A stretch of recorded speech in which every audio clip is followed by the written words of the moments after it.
अब हम बात करते हैं सबसे पहले लगन से। लगन में शनि है, मकर राशि है। मकर राशि को दलदल भी बोला गया है, यानी व्यक्ति के जीवन में कहीं ना कहीं जिम्मेदारियों का दबाव होगा, वो संघर्ष में होगा, उसे अपना जीवन कहीं ना कहीं दलदल की तरह महसूस होगा। लेकिन शनिदेव स्वयं यहाँ पर हैं तो व्यक्ति हार नहीं मानेगा। तो जब व्यक्ति हार नहीं मानेगा तो निश्चित रूप से कहिए ये एक अच्छी बात है। दूसरे भाव में अगर धन भाव की बात करें तो धन भाव में कुंभ राशि है। कुंभ को राहु की राशि बोला गया है, ये शनि और राहु की सहसामित्य की राशि है। इसके बाद तीसरे भाव में, जिसे हमने सेक्सुअल ओरिएंटेशन की बात कही, जुनून की बात कही, वहाँ पर मर्क्यूरी अवेलेबल यानी बुध ग्रह है जो कि वक्री है। कालपुरुष की तीसरी कुंडली भी मिथुन राशि की होती है जो कि बुध की ही राशि है। वक्री ग्रह आपकी कुंडली के दूसरे राहु हैं।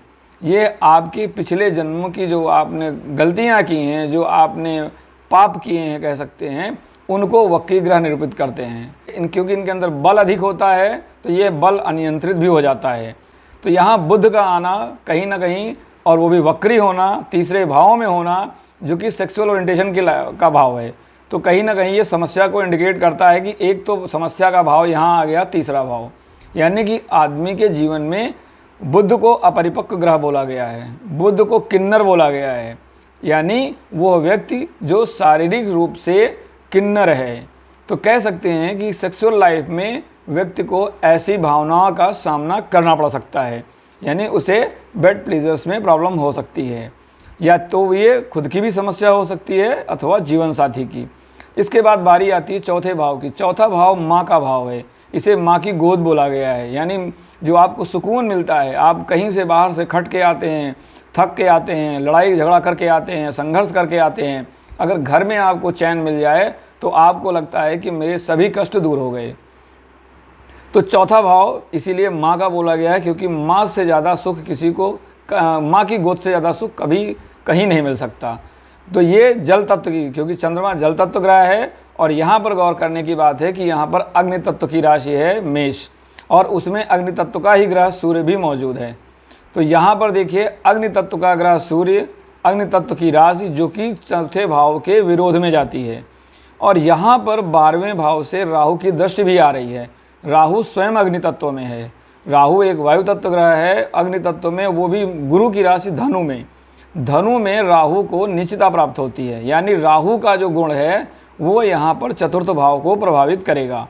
इसके बाद बारी आती है 5वें भाव की। तो 5वें भाव में यहाँ पर शुक्र की राशि वृष है। वृष राशि को दोबारा कालपुरुष की दूसरी राशि बोला गया है, जो कि आपके धन साधन आय की, या जो इनटेक्स होते हैं, जो आपका होता है। लेकिन पंचम भाव आपके मन का वो वहम है, वो आपके मन की वो ललक है, या मन का वो रुझान है जिसके आगे आप किसी की नहीं सुनते। तो यहाँ दूसरा भाव क्या है, संसाधन का है। तो कहीं ना कहीं जातिका के मन में अपने संसाधन, आत्मनिर्भरता, लिक्विड कैश, लिक्विड प्रॉपर्टी को लेके एक जुनून होगा। वो अपने कुटुंब के प्रति भी बहुत ज़्यादा लगाव रख सकती है, क्योंकि ये दूसरी वृष राशि कुटुंब की राशि है। अब यहाँ पर इसके अगले भाव में, छठे भाव में आता है मंगल और केतु। मंगल और केतु को बोला गया है धधकती आग। मंगल भी अग्नि तत्व ग्रह है, केतु भी अग्नि तत्व ग्रह है, और यहाँ पर वायु तत्व की मिथुन राशि आ रही है, यानी आग को हवा मिल रही है। तो छठे भाव को हम कंपटीशन का भाव भी बोलते हैं। यदि आप किसी प्रतियोगिता की तैयारी कर रहे हैं तो ऐसे में अगर मंगल का या केतु का संबंध वायु तत्व से हो जाए तो व्यक्ति को किसी भी तरह की पराजय से कोई हिला नहीं सकता, वो हर पराजय को पार करने का दमखम रखता है। लेकिन अगर हम मानवीय रिश्तों की बात करें, वैवाहिक बात करें, तो ये आपके अंदर एक प्रकार की आग देगा। आप अपने आप को डेली रूटीन में कहीं ना कुछ ऐसा रखेंगे जो कि आपके अंदर आग पैदा करेगा, और वो आग आपके जलीय, यानी जो हमने बताया शुक्र और चंद्रमा से हम वैवाहिक जीवन को देखते हैं, तो वो प्रभावित हो सकता है। केतु मंथन का भी कारक है, केतु छोटी छोटी गलतफहमियों का भी कारक है, यानी रोज़ रोज़ में आपको गलतफहमियाँ, आज आपने कोई गलतफहमी दूर की, कल दोबारा गलतफहमी आ जाएगी। और वो गलतफहमी का कारण क्या होगा, मंगल, यानी क्रोध, एग्रेशन।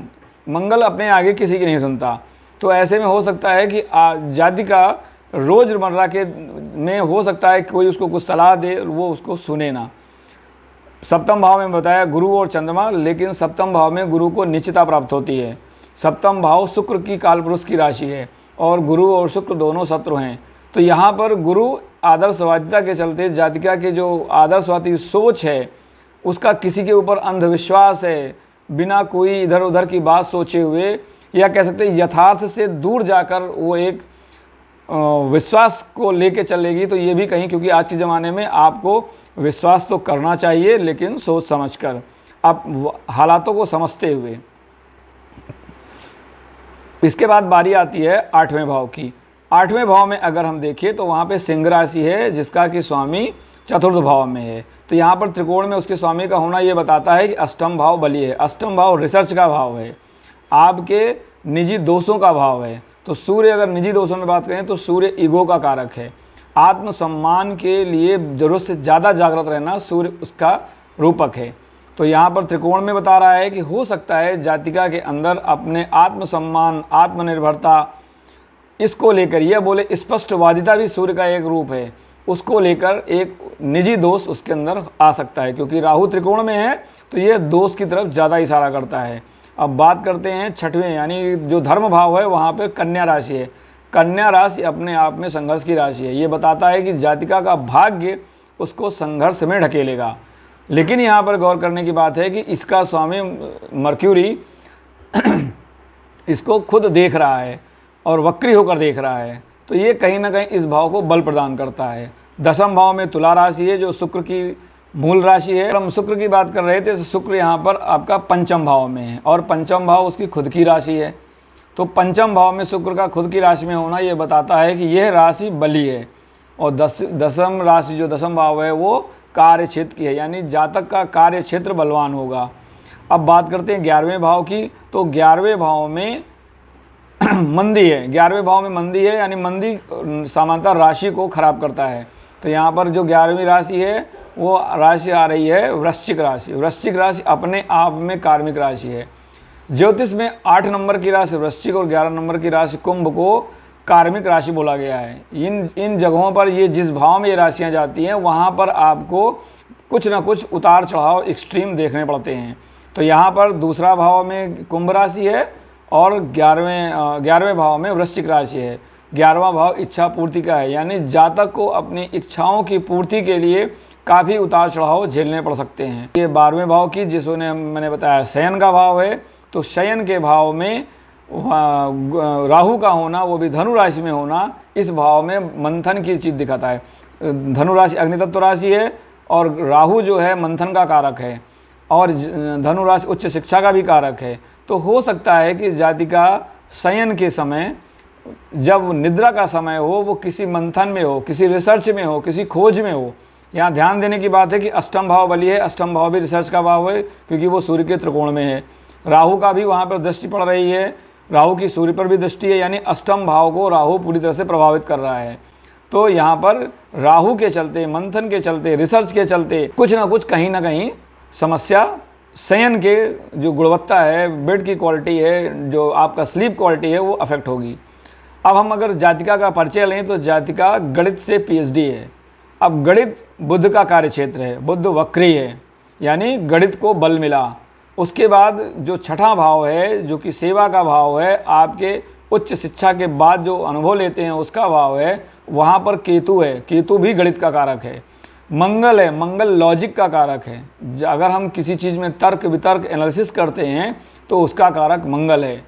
और यहाँ पर अष्टम भाव में सिंह राशि है। सिंह राशि अपने आप में राजसी राशि है, राजसिक राशि है और ये अग्नि तत्व राशि है। और यहाँ पर राहु का योग बनना और आपका जो मंगल है उसका भी, क्योंकि कालपुरुष की 8वां भाव वृश्चिक राशि मंगल की राशि होती है और केतु की राशि होती है, दोनों एक साथ हैं।